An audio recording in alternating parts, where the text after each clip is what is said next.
ఎర్రగొట్టే కారం రంగు రుచి ఆచి కారం పొడి. కుకట్పల్లి నియోజకవర్గంలోని కేపీహెచ్పీలో కాలనీ వాసులు నిరసనకు దిగారు. జీహెచ్ఎంసీ డీలిమిటేషన్ లో భాగంగా కేపీహెచ్పీని ముక్కలు చేయవద్దంటూ గాంధీ విగ్రహం వద్ద శాంతియుత నిరసన చేపట్టారు. కేపీహెచ్పీ కాలనీది 46 ఏళ్ల చరిత్రని, ఆసియాలోని అతిపెద్ద డివిజన్ గా పేరుగాంచిన డివిజన్ ను ముక్కలు చేయడం మంచిది కాదన్నారు.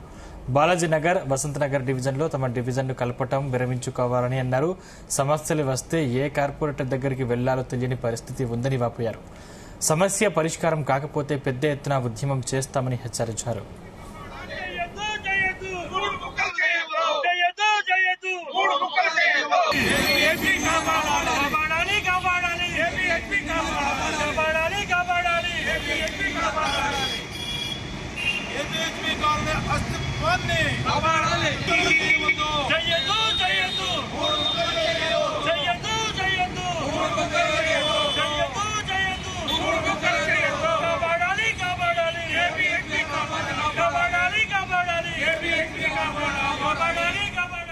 గుమగుమల వంటలే వంటలే ఎర్రగొట్టే కారం రంగు రుచి ఆచి కారం పొడి.